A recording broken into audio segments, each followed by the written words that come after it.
We are back in session. Should I have my mic on? All right, we're back in session. We're now still at the public hearings. We're at the, as soon as I find it, the appropriation ordinance number 591. We introduced this at the April 8th commission meeting, so we're here tonight for public hearing.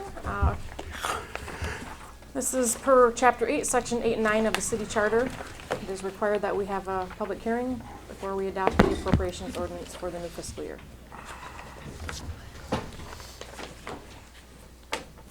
Time? Sorry, 10:02. Open for public hearing at 10:02 p.m. Where'd our public go?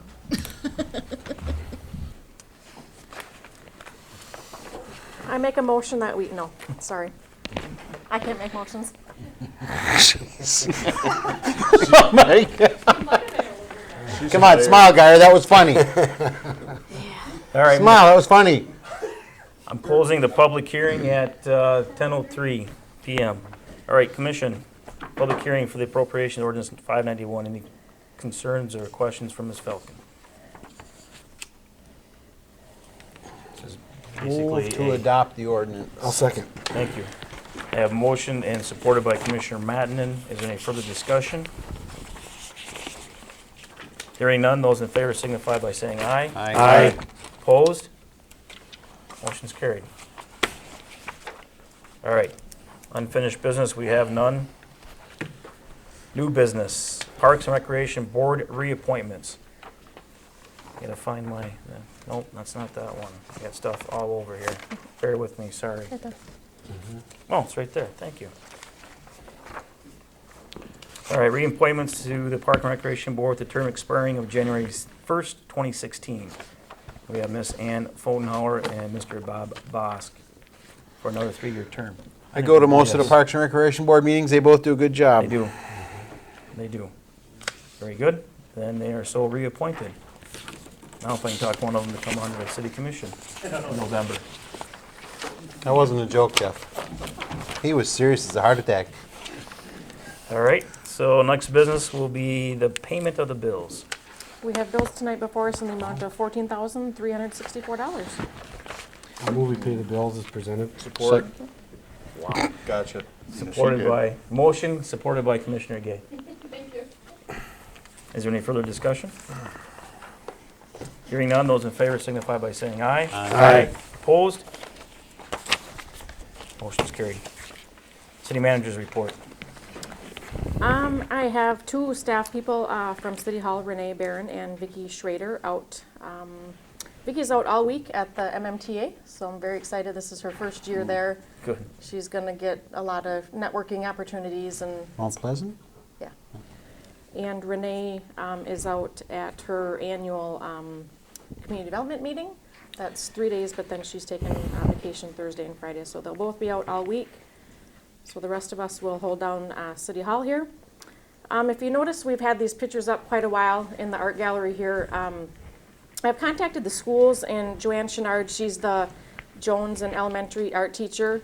Next week, she's going to come in and give us some new art from the students that she works with at the schools. So I've also contacted Cindy Davis. She's the high school art teacher.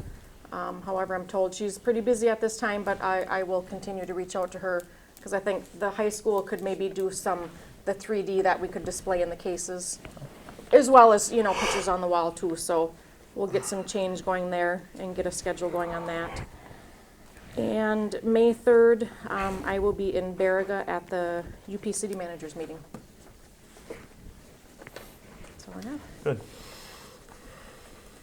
Okay, move on to the City Commission, City Committee reports. I'm going to lump the board and commission reports all into one. Anybody have anything from any of the boards that they are sitting on or attended? I attended a joint government meeting, but I'm going to talk about that in a minute at Okay. commissioner comments. All right. Nothing? All right, we'll move on then. Next item will be public comment. Here we go. I thought I couldn't see anybody back there. Well, I couldn't. He's right, just standing back or sitting back in the corner. I have a comment on the fee structure for the cities on certain things. I bought a piece of property. I said I got a community development said I have to pay for a site assessment and then pay a fee to go up against the, I can't think of what board it was, to get approval to use the property. I also own another building that I rented out many times. I was told that if my wife wants to move her trophy shop there, we got to pay a fee to move in there. These are all fees that I've never heard about before, and I've been here for many years doing stuff. And so I was emailed the list of fees, and it was like $200 or $300 every time you wanted to change or do something to your business, moving a new one in or a new one out or reutilize your property. And then I read the code ordinance on what the property could be used for. And I don't understand why you have a site assessment if you're going to use it for something. What is a site assessment first? Does that cost money? Do I have to pay someone to do a site assessment, or can I do that myself? See, that's how ignorant I am on that. You know, if I want to use a piece of property for a parking lot that's an empty lot and I bought a lot, what do I have to do for, why do I have to pay for a site assessment when it's legal to have a parking lot on Main Street? And then why do I have to pay another fee to come for, and I know these are the fees, why should I have to pay another fee for you to tell me whether I can use it for something you've already said it can be used for? I guess what I'd like to do is have a sliding scale. Like if I was putting a building on there, yeah, I got to know where the power comes in, where the sewer hooks up and stuff like that. Then I can see paying for them regulations and fees to do that. But if you're not doing something like that, you're just utilizing the building from one renter or something that's already listed to be used, I think the fee should be reduced quite significantly on a sliding scale. And I'd like to talk to somebody about it or work with somebody to see what we can do to kind of lower that for development of my property and the utilization, because I can't use my building now. Usually I would just move in and use it, but I can't do it now because I know the rule. If I don't know the rule, because I talked to all the other businesses around here that moved in and out and did different rentals and that, they don't pay nothing. And I don't want to break the rule. So if somebody can help me with that over the next month or so, I'd appreciate it. Could be Miss Barron? Yep. Miss Barron? Well, she said to come here. That's why I'm here. I mean, I've already talked to her quite extensively about it. She said my first step is to bring it up to the commission. And so that's why I'm here today. So now we're directing the city manager to make sure Ms. Barron comes back with an answer to us. Well, she answered me. I mean, she answered a lot of my questions. All her questions that were answered were the rules and ordinance and regulations that the city has in order to do that. And they were all proper, and I'm not questioning them. My question is, I want to change them, if I can, to be a little different than if I was building or just... I'm just speculating because I worked in Renee's position before, but yeah, at some point when you explain, these are the code of ordinances and these are the rules and fees that are on the books, we Yep. as staff can't change those. I mean, we Nope. can recommend changes, but what he's requesting is an ordinance amendment Right. to the land development regulations in Chapter 30, Planning and Zoning. And I would have to say that we still refer to Ms. Barron to Absolutely. research to see if that's something that we need to change, amend, or so on. I would not feel comfortable, nor I would think the commissioners arbitrarily make that change without recommendation. Well, I'm not asking to make the change. I'm asking that for your help to go through that, and I can give my point of view, maybe get some other business owners here on why it should be raised or Yep. lowered, depending on what type of development you want to do with your property. And I would have again, never I- bought the property if I think knew that I was going to be starting point is regulated Ms. like I think this. that starting point is Ms. Barron. So if there's All right, any I'll go back. research that needs to be done, and bring it to the commission if there needs to be anything amended on those ordinances. Okay, Okay. thank you. Thank you. Still a public comment? Okay, commissioner's comment. Commissioner Gay? I have nothing. Commissioner Olson? Just thankful that the rain today wasn't snow. I'm with you. Commissioner Mattinen? Just a couple of quick things here I want to share with you. Week before last, I attended the Capitol Legislative Conference in Lansing. There were many things there, but there's a couple things here that are near and dear to me, and one of them we were talking about tonight, actually, with funding for our streets and our roads. Under the transportation portion there, to increase the revenue, there's a really good environment and a lot of support right now in Lansing. The governor's office, also at the Senate and the House of Representatives. I think from what we heard that everyone's on board, something's going to be done, possibly as quick as June or July of this year. The amount of increase is kind of unsure at this point, and then the portion that, another portion that's kind of unclear, and I think it's very important to us, is the distribution of this proposals, or one of these proposals as they go through, as to where the monies are going to go. And what I mean by that is under Act 51, there's a certain formula where the money is dispersed to the state, cities, the counties, villages. And so I think it's important for us to make sure that our legislators know that we don't want to be reduced. If anything, we want an increase. We need an increase. That's why you're the ambassador, not me. That's right. And so I did have a chance to share this with our senator and our representative, and they're on board with supporting something, and they will support something. Yeah, I think we need to keep the ball rolling so we can make this happen, because this can be, this is big for us, for the city, for each community that has to take care of streets and roads. I mean, what they're talking about could actually double the funding for us, which would be big, would be huge. And some of the issues that we're facing here wouldn't be maybe quite so difficult. You know? And they're really sensitive to the tax structure and reworking the tax structure Right. so that this doesn't find its way to the pump price, right? Correct. That's the battle. I mean, they basically want to, one of the main proposals is to take the sales tax, make an excise tax, and make that all come for roads. The problem with it is all that sales tax, for the most part, goes into general fund. Most of it goes to schools. So how do we fill that void, you know? But there again, they're working on this. I think we need to keep pushing this. So I would encourage you to call, talk personally with our senator, with our representative. The gentleman who's really pushing this on the Senate side, his name is Senator Roger Kahn. He's a Republican from Saginaw, and his comment says, one of his comments was, "We will get it done. We're going to get it done." But we want to make sure that, first of all, it's enough, and second of all, we get our fair share. So It's got to be enough because they won't get a second bite. That's right. I kind of like the way they're going with the sales tax thing, because as the increase goes up on fuel, you have a natural built-in increase in funding coming in. I kind of like that personally.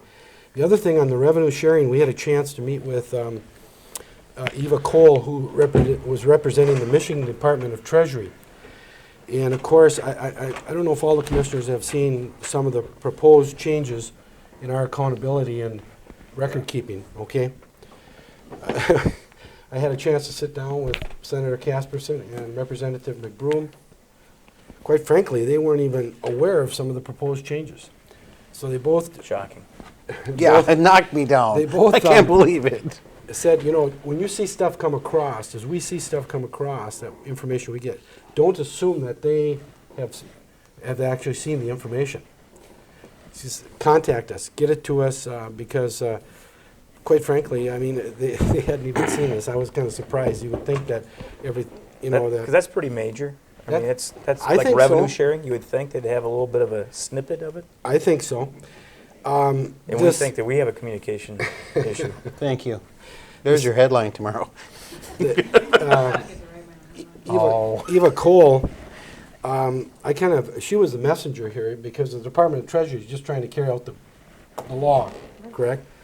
And she really got roasted. I mean, she got toasted, big time. We in know how that communities. feels. And in fact, Maybe we should call her up and have a beer. so I think the more we can share this information with the legislators again, that this is not good for us, doesn't make any sense, we can probably handle this issue with the proposed language. I think we have a good chance of getting that shot down. The one disappointing thing is, as far as us receiving more revenue sharing through EVIP, I don't really see that in the foreseeable future because, quite frankly, the state is taking this money and they're paying off their debts and liabilities. Yeah. And it's really our money. It kind of ticks you off, you know. But anyway, that's kind of where we're at with those two situations. I really encourage you over the next week or so, really to, pound these things home, give their offices a call, and I encourage them to do the right thing here. There were a lot of other topics that were talked about. I could talk about for a long time, but these two are very important to us, and I think we need to keep on the bandwagon here and get it so they get that transportation package done for us.